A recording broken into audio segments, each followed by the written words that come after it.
আর্যদা, আপনি বলছেন যে কোনোভাবে ভারতের উপর চাপ সৃষ্টি করবে।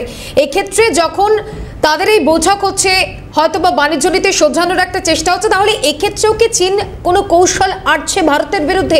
একদিকে দেখাচ্ছে সম্পর্ক তৈরি করার চেষ্টা করছি, পিছনে ছোবল মারার চেষ্টা, যেটা চীন বরাবরই করে এসছে। ভারত পাকিস্তানের সংঘর্ষের সময় আমরা দেখেছি পাকিস্তানকে সাপোর্ট করেছে। ডেফিনেটলি আপনি পাবলিক ডোমেনেই যান, আমি সিক্রেট ডোমেন বা কোনো এর কথা বলবো না। আপনি পাবলিক ডোমেনে যান।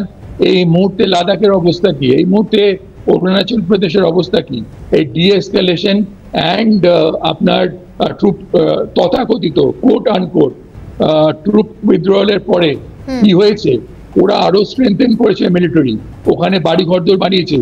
চীন যদি বর্ডার ডিসপিউটটাকে পেছনে ফেলে আগে এগোতে চায়, তাহলে কেন তারা ওখানে বিভিন্ন ধরনের কাঠামো সৃষ্টি করছে, সৈন্যবাহিনী বৃদ্ধি করছে, তো সেইটা আছেই।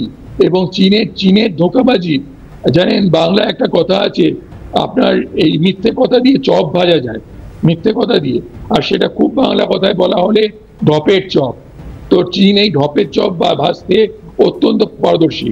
1960 সালে পুনরাবৃত্তি যদি আমরা না চাই, তাহলে আপনি একটা জিনিস লক্ষ্য করবেন, এইখানে চীনেতে গেছেন বিদেশ সচিব এবং বিদেশ মন্ত্রীর থেকে বেশি সফর করেছেন ন্যাশনাল সিকিউরিটি অ্যাডভাইজার।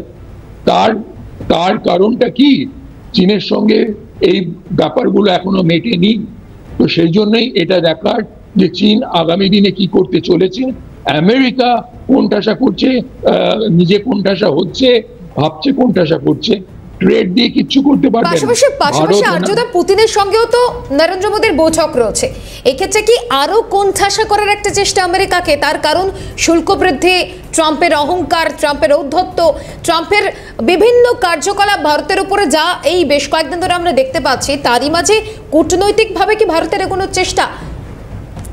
ডেফিনেটলি যে কথাটা ইউজ করেছে ট্রাম্পের একজন সহকারী, যে ইন্ডিয়া মাস্ট বি পানিশড, এটা কোনো ডিপ্লোম্যাটিক ল্যাঙ্গুয়েজ? এটা ইজ টোটালি আনঅ্যাকসেপ্টেবল, প্রথম কথা। আর দ্বিতীয় কথা হচ্ছে যে পুতিনের সঙ্গে বৈঠকটা আমি শি জিনপিং এর সঙ্গেও বেশি গুরুত্ব দেবো। তবে একটা কথা আমি পরিষ্কার করে বলি, রাশিয়ার এর মধ্যে কিন্তু স্বার্থ জড়িত আছে, আপনারা জানবেন। সেই জন্য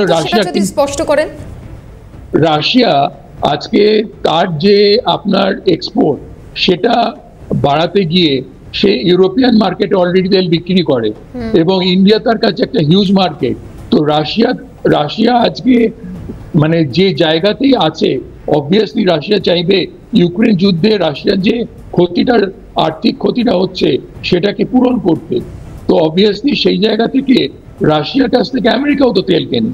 তো সেই জন্য রাশিয়া আজকে এই যে তিনটে দেশের মধ্যে অ্যালায়েন্সের কথা বারবার বলছে, সেটা আরো ভালোভাবে আপনার যাতে ট্রেডটা বাড়ে, সেই দিকে বাণিজ্যিক দিকে নিজেদের স্বার্থ রেখেই কথা বলছে।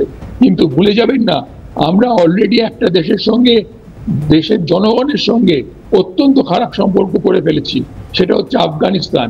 আফগানিস্তানের মানুষ আমাদেরকে আর বিশ্বাস করে না, এবং সেখান দিয়ে গ্যাস লাইন আসবে, আপনার সেখানে যাকে বলে সাবভার্সিভ কাজকর্ম হতে পারে।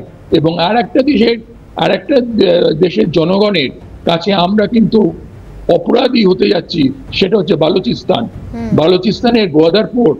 এবং বালুচিস্তানে আপনারা দেখেছেন ওই ট্রেনটা উড়িয়ে দেওয়ার পরে তাদের কমান্ডার কি বলেছিলেন, তারা প্রত্যেকে সভ্য এবং শিক্ষিত মানুষ, তারা কোনোদিন ক্ষমা করবেন না ভারতকে।